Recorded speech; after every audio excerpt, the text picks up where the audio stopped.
बंधु, आज मैं लेकर आई हूँ आपके लिए अधिक मास में रविवार में सुनी जाने वाली कथा।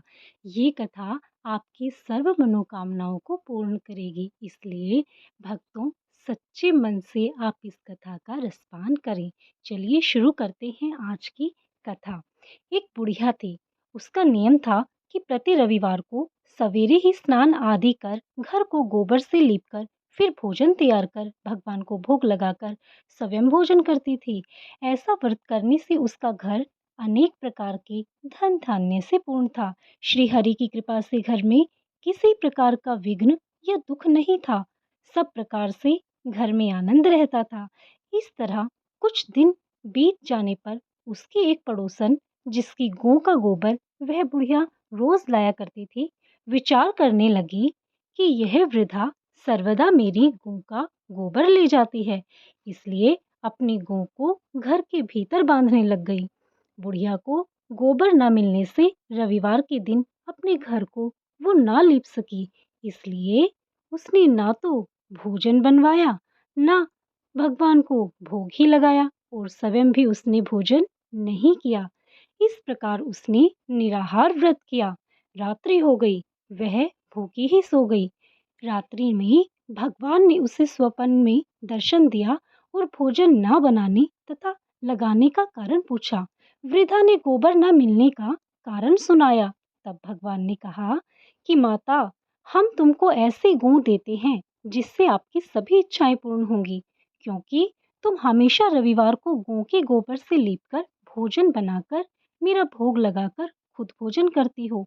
इससे मैं खुश होकर तुमको वरदान देता हूँ। निर्धन को धन और बांझ स्त्रियों को पुत्र देकर दुखों को दूर करता हूँ तथा अंत में मोक्ष देता हूँ। स्वप्न में ऐसा वरदान देकर भगवान तो अंतर्ध्यान हो गए और वृद्धा की आंख खुली तो वह देखती है कि आंगन में एक अति सुंदर गौ और बछड़ा बंधे हुए हैं। वह गाय और बछड़े को देखकर अति प्रसन्न हुई और उसको घर के बाहर बांध दिया और वहीं खाने को चारा डाल दिया।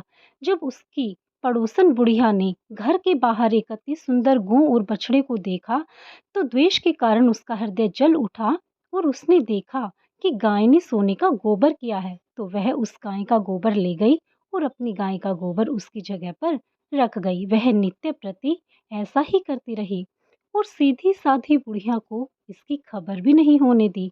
तब सर्वव्यापी भगवान की कृपा से चालाक पड़ोसन के कर्म से बुढ़िया ठगी जा रही थी, तो ईश्वर की कृपा से संध्या के समय अपनी माया से बड़े जोर की आंधी चला दी प्रभु ने।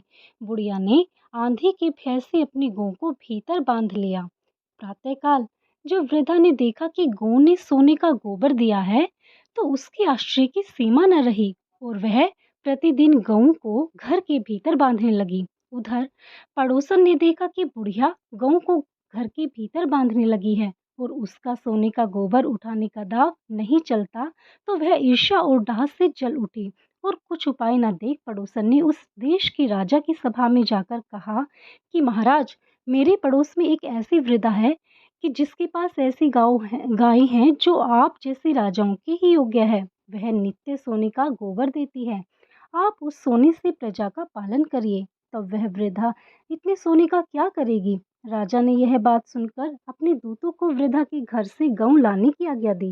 वृद्धा प्रातः ईश्वर का भोग लगाकर भोजन ग्रहण करने जा ही रही थी कि राजा के कर्मचारी गऊ खोलकर ले गई।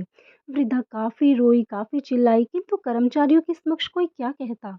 उस दिन वृद्धा गऊ के वियोग में भोजन ना खा सकी और रात भर रो रो कर ईश्वर से गऊ को पुनः पाने के लिए वह प्रार्थना करती रही। उधर राजा गऊ को देखकर बहुत प्रसन्न हुआ, लेकिन सुबह जैसे ही वह उठा तो सारा महल गोबर से भरा दिखाई देने लगा। राजा यह देखकर घबरा गया। भगवान ने रात्रि में राजा को स्वप्न में दर्शन देकर कहा कि राजा, गाय वृद्धा को लौटाने में ही तेरा भला है। उसके रविवार के व्रत से प्रसन्न होकर मैंने उसे ये गाय दी है। प्रातः होते ही राजा ने वृद्धा को बुलाकर उसे बहुत सा धन दिया और सम्मान सहित गौ बछड़ा लौटा दिया। उसके पड़ोसन को बुलाकर उचित दंड दिया। इतना करने के बाद राजा के महल से गंदगी दूर हो गई और उस दिन से राजा ने नगर वासियों को आदेश दिया कि राज्य की तथा अपनी समस्त मनोकामनाओं की पूर्ति के लिए रविवार का व्रत रखा करो।